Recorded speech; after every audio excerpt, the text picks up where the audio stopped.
Hi guys, Ariel with Ariel Paints. Today we're going to talk smoothie blenders for your StarBlends, your pressed powders. I use 3 different kinds of smoothie blenders. I will do my very, very best to find links to all 3 of these or something comparable so that you have the information below in the description box if you are looking for these. The first smoothie blenders I ever used were these. They say smoothie blender on them. Maybe they're the original. I'm not really sure. They're great. I really like them. They have a relatively large... My camera doesn't like me. The lighting, they're light foam, so maybe that's it too. It's just really, really bright. They have a relatively large surface area.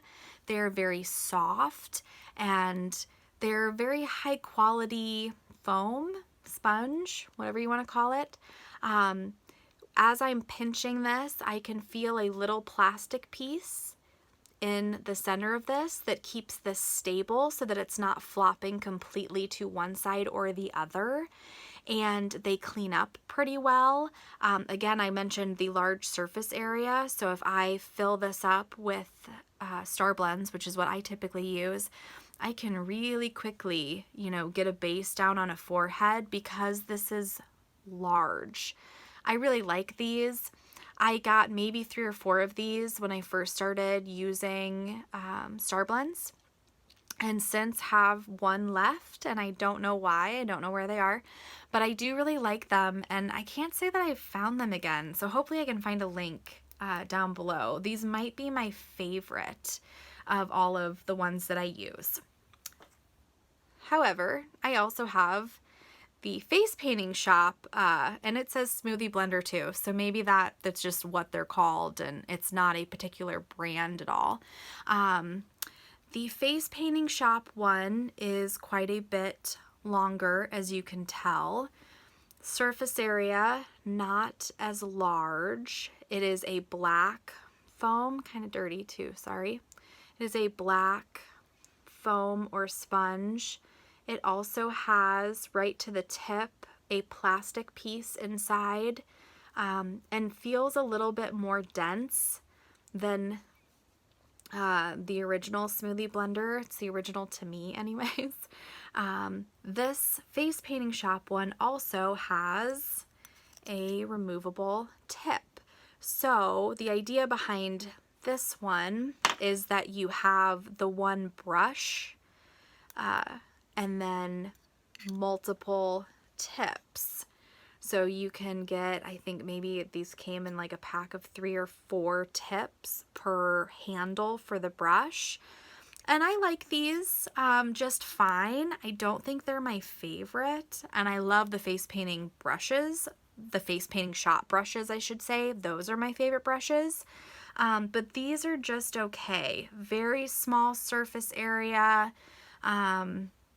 I can't say I'm like really in love with switching this out every time, and at an event I really don't want to do that, and my events are so high volume that to think of switching this out is not something I love doing, but it's high quality and they work well, so if that's something you do like the idea of, then I would definitely say get these.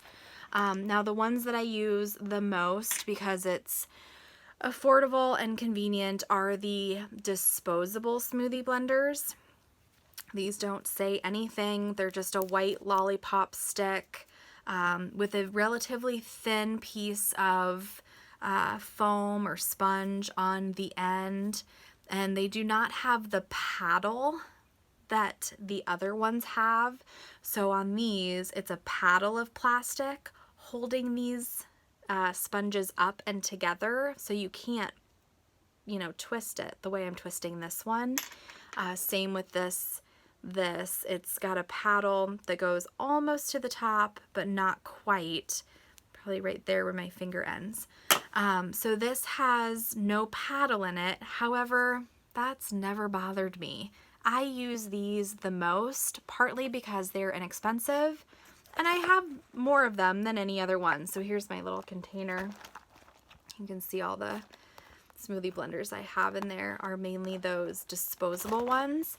Now here's the thing about them being disposable. Maybe they are meant to be thrown away, but they're expensive enough to me that I don't throw them away. I bring them home and I clean them just like I clean my non-disposable ones, and I don't see any issue with it at all. They clean up just fine. I use a ton of them at events, especially when it's hot out, and they work. They're not a huge surface area, again, more similar to the face painting shop one, but even just a tad bigger. Yeah, just a tad bigger and a little bit of a different shape. So I use these the most. As far as a review goes, I like them all. I don't think you can go wrong. If you are doing more makeup looks on friends, or you do more appointments or private parties, I would go with the higher end ones. If you're doing high volume events, I would just get the disposable ones, because then when it does get really, really gross, you can throw it away. You won't feel bad about it. And you can get more of them, because ideally you don't want to use the same lollipop smoothie blender on every single kid that gets a tiger. You want to be able to switch this out like a sponge, especially if you're going around kids' eyes and mouth. It's just more sanitary. So if you can get 20 or 30 of these, or just 10 of these, because they're more expensive and higher quality, I would go with the cheapos. It's not that different of a result to me. They all pick up the powder just fine. So big events, I would do these. But otherwise, I like them all. These are the 3 that I've used. There's probably a few other brands out there that I don't know about or just haven't stumbled upon. So I hope this helped. I did have a few questions about smoothie blenders. If you have other questions, please let me know. And like I said, I'll do my best to find the links to all 3 of these, or something comparable, so that you guys can go shopping and get some smoothie blenders and start using those StarBlends. So let me know if you have questions. Thanks so much for watching, as always, and please like and subscribe and comment down below.